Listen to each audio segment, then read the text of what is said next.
Энэ Монгол Улсын их хурлын тухай хуулинд нэмэлт оруулах энэ хуулийн төслийг нийтдээ 40 гишүүн хамтран өргөн барьсан байгаа. За ардчилсан намын бүлгийн дийлэнх олон гишүүд энэ хуулийг бас хамтран өргөн барьсан. Тэгээд яагаад тэгсэн бэ гэхлээр өнгөрсөн хугацаанд бид Монгол улс ардчлалаас ухарч ийна, эрх мэдэл хэтэрхий их төвлөрч ийна. Тэгээд ийм дарга төвтэй нийгэм боллоо гэдэг талаар бол одоо маш их шүүмж нийгэмд ч бас байна те. Тэгээд ардчилсан намын хувьд ч гэсэндээ энэ ардчилсан үндсэн хуулийнхаа суурь зарчмыг хамгаалах, энэ ардчилсан тогтолцооныхоо дархлааг хамгаалах, парламентын дархлаагаа хамгаалах тал дээр бол одоо хатуу байр суурьтай зогсож байгаа.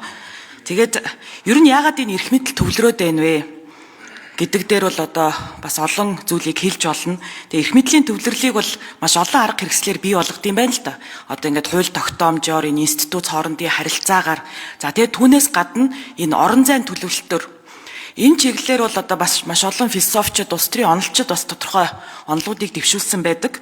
Тухайлх юм бол Францын философч Мишель Фуко эрх мэдэл зөвхөн юм хууль дүрм журмаас хамаардаг бус байгууллагын дотоод зохион байгуулалт орон зайн төлөвлөлтөөр илэрдэг гэд одоо яг энэ хуулийн тусгагдсан санаануудыг бас юм одоо философийн үндсэн дээр бол судалсан байдаг.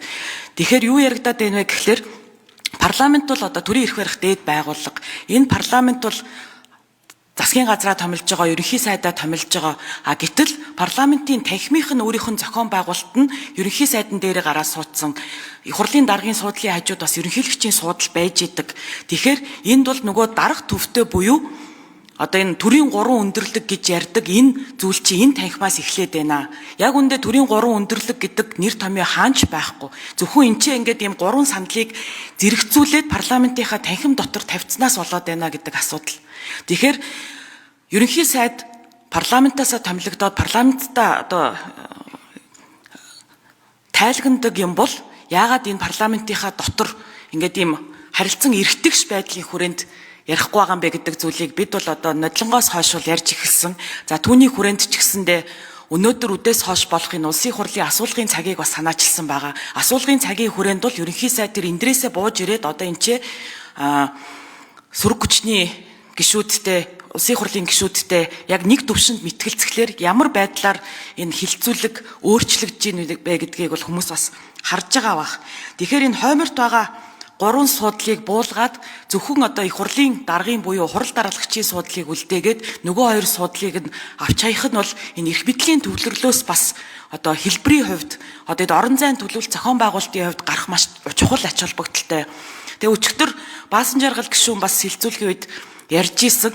Тэнд альва асуудал зөвхөн тэр нэг дээгүр байгаа хэдэн дарга нарын хүрээнд шийдэгдээд байна гэдэг. Тэгэхээр тэр төвлөрлийг сааруулахын тулд бас энэ хуулийг дэмжээч гэж хүсэж байгаа. Тэр яригадаад байгаа нөхдүүд чинь суудлын хүртэл өөр байна. Өнөөдөр дарга төвтэй нийгэм яаж илэрж ийн вэ гэхлээр хамгийн том дарга нь хамгийн олон хаалганы цаана очиж суучдаг. Тэр хаалганы цаадах руу иргэд нэвтэрдэггүй. Тэ? Их хурлын гишүүд нь ч хүртэл нэвтэрч чадахгүй байгаа дээ шүү дээ. Тэгэхээр ийм орон зайн хувьд хүртэл ийм алдаа дутагдaltaй энэ зохион байгуулалтаасаа татгалзъя. Тэгжиж энэ парламентын танхимыг яг ийм нээлттэй мэтгэлцээний талбар болгоё. Тэгжиж одоо засгийн газар нь парламентта тайлгнадаг энэ тогтолцоог бий болгоё гэж ярьж байгаа. Ерөнхийлөгчийн суудлын хувьд ч тэр. Ерөнхийлөгч бол улсын одоо ив нэгдлийг илэрхийлэгч хүн. Ерөнхийлөгчийн суудал наадмын талбай дээр бол гоё, хамгийн гоё хойморт нь байх хэвээр. Энэ танхим тааллаараа оролцож байгаагийн хувьд заавал энэ чинь ингээд тусгай суудал зассан байх шаардлагагүй л гэж. За, хууль санаачлагч Тэмүүжин хариулна. За, би үндсэн хуулийн хэд хэдэн заалтыг уншиж өгье. Монгол үндсэн хуулийн 3.1 Монгол улсад засгийн бүх эрх ард түмний мэдэлд байх бөгөөд ард түмэн энэхүү эрхээ шууд болон өөрсдийн сонгон байгуулсан төлөөллийн байгууллагаар уламжлан хэрэгжүүлнэ. 20 дугаар зүйл төрийн эрх барих дээд байгууллага бол улсын хурл мөн. 21 дугаар зүйл улсын хурл нэг танхимтай 126 гишүүнтэй. Энд ерөнхий сайдтай гэж ерөөсөө хэлээгүй. Харин 38 дугаар зүйл засгийн газар төрийн гүйцэтгэх дээд байгууллага. 41 дугаар зүйл засгийн газрыг ерөнхий сайд удирдах улсын хурлын өмнө ажлаа хэрэгцэн тайлгнах. Ийм зохицуулттай. Улсын хурлын дарга засгийн газрын хуралдаан дээр засгийн газрын одоо кабинетийн одоо тэргүүлж байгаа ерөнхий сайдын хажууд санал тавь суувал маш зохимжгүй бөгөөд бүдүүлэг зүйл болно. Гэтэл улсын хурлын чуулган дээр улсын хурлын даргын хажууд ерөнхий сайд яг феодал ноёд шиг ингээд тусдаа ширээ санал засуулаад сууж байгаа нь өөрөө бид үндсэн хуулийн суурь зарчмуудыг зөрчсөн, үндсэн үйл нийцсэн ийм чуулганы зохион байгуулалтын хэлбэртэй байж байгаа. Тэгээ энийг л одоо бид үндсэн үйлд нийцүүл засах хэрэгцээ шаардлага байгаа. Энэ бол үндсэн үйл заасан эрхэм хуулиартын зарчмыг хангуулахад зорино, мөн хяналт тэнцвэрийг бэхжүүлэхэд зорино.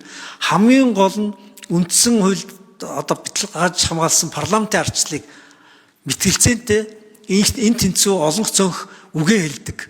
Мэдээж олонх шийдвэрээ гаргана. Гэхдээ цөөнх хяналт тавих чадвартай болох энэ зарчмыг хангуулж байгаа. Хамгийн гол нь дахиад парламентд ёс. Олон улсад парламентд ёс гэдэг зүйлийг юу гэж хэлдэг вэ гэхээр энэ бол парламентын засаглалаа. Улсын хурлын парламент нь засгийн газар хянах чадвартай байх тухай яриа. Засгийн газар нь парламентд хянагдаж ажлаа үнэн зөв тайлгнах тухай яриа. Тэгэхээр энэ зарчмыг хангуулахад энэ санал суудлал орон зайн буруу зохион байгуулалт төлөвлөлт маань садаа болоод үндсэн хуулийн бус дэг журмыг энэ парламентын чуулган дотор бий болгоод байна гэдэг өнцгөөс энэ хуулийг санаачилсан юм аа. Тийм учраас гишүүд энэ хуулийг дэмжиж парламентын ардчлалыг, парламентт ёсыг Монгол улсын 1991 үндсэн хуулийн суурь үзэл санаа зарчмуудын төлөө саналаа өгнө гэдэгт л итгэж байна.